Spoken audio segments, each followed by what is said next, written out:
My husband doesn't want you there. He thinks you're pathetic. That's what my sister said, flat and final, when I asked why I wasn't invited to her wedding. My name is Kayla Brooks. I'm 38. And in one sentence, 15 years of sacrifice detonated. I didn't hear it from family. I saw it on Instagram. A rooftop venue, a white dress, a caption that said, "Best day ever." No call, no warning, just exclusion. I stood in my kitchen, coffee cooling, phone shaking, realizing I wasn't forgotten. I was removed. That was the moment I understood I'd never been family. Before we go on, tell me where you're watching from right now. A quiet kitchen, a parked car, or a room you finally have to yourself. You're listening to Echoes of Life, and this is where the truth begins. When our mom, Diane, died in a car crash, my sister was 14. I was 23. Overnight, I stopped being just a sister. I became the backup plan.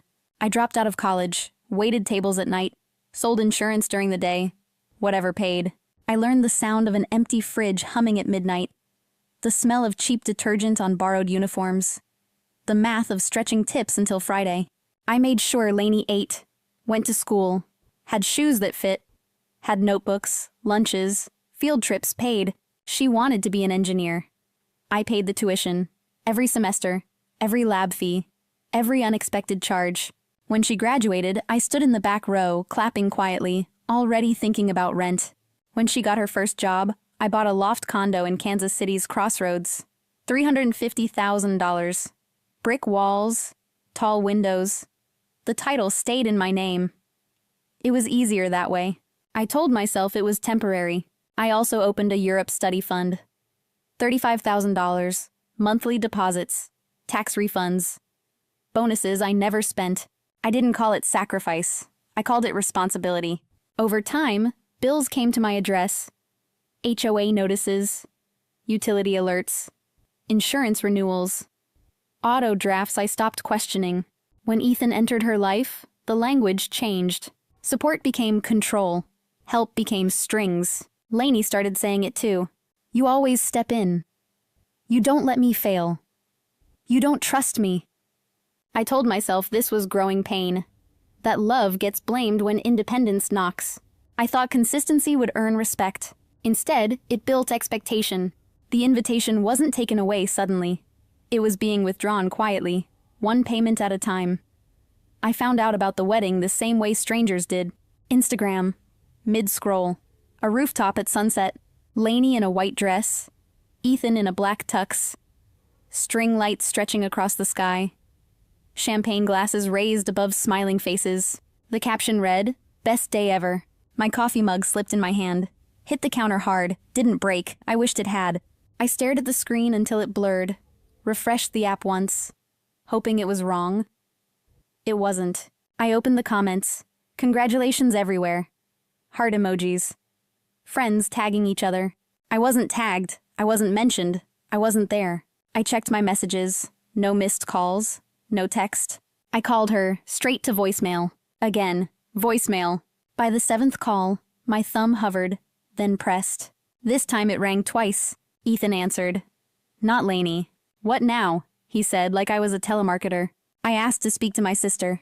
He sighed. She's busy, we just got married. This? I asked. Finding out on Instagram? You really need to stop hovering, he said. You pay for things so you can control her. Control. I told him I didn't even know there was a wedding. Silence stretched between us.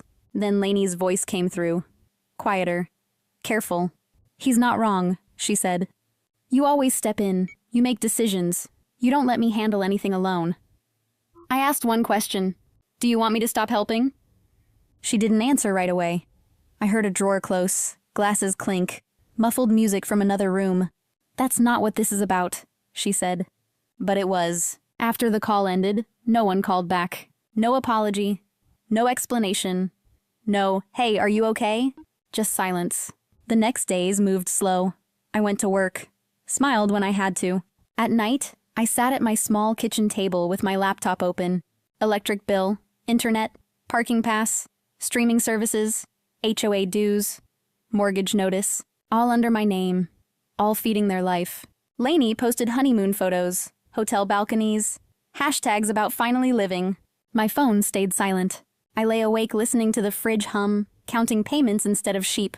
Rent, HOA, insurance. The Europe fund deposit scheduled for Friday. That's when it settled in. They didn't need my presence.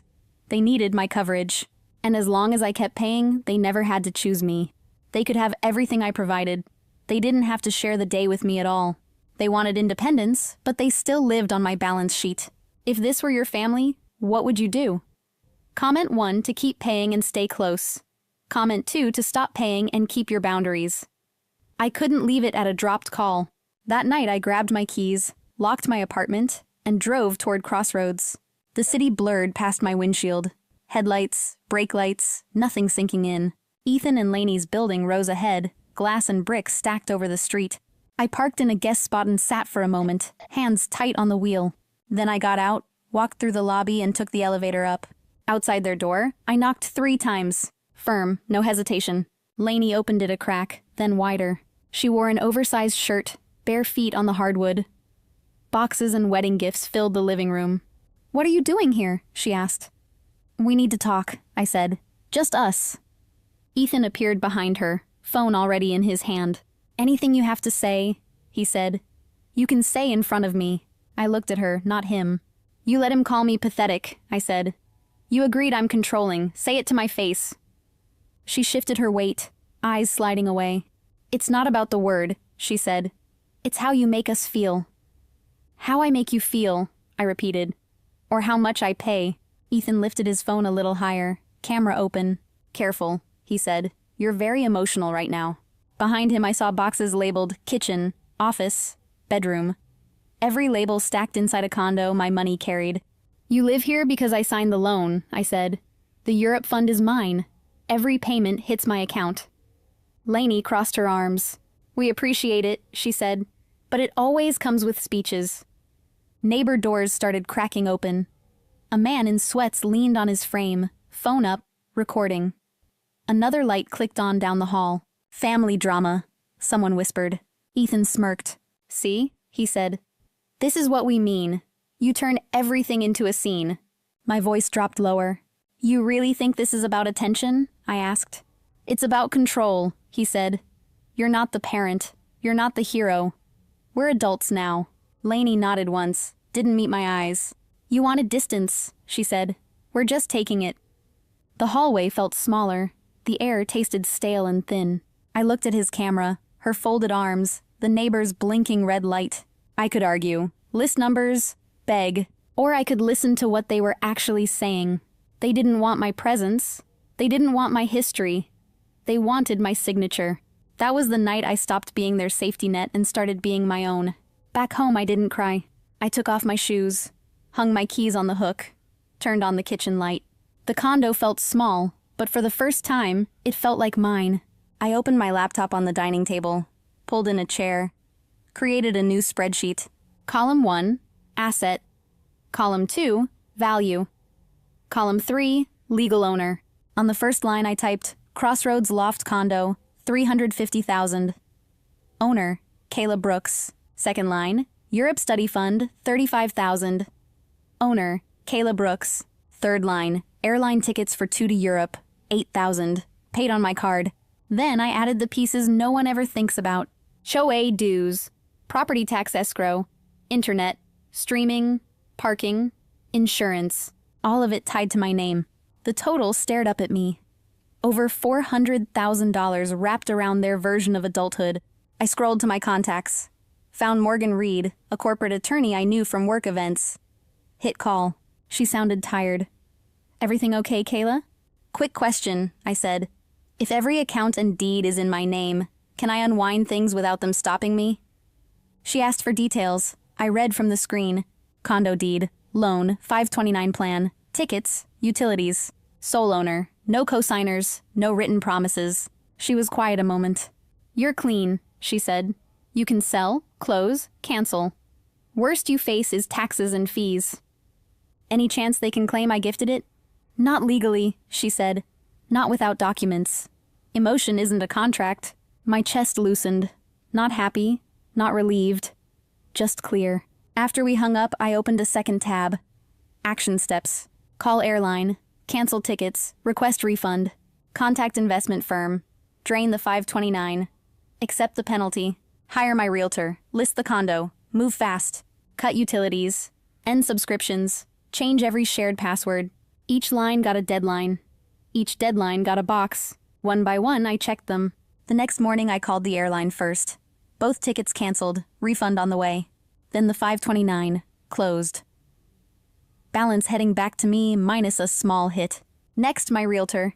He pulled recent sales, suggested an asking price, sent papers to sign. By noon, the condo was listed. By evening, showings already booked.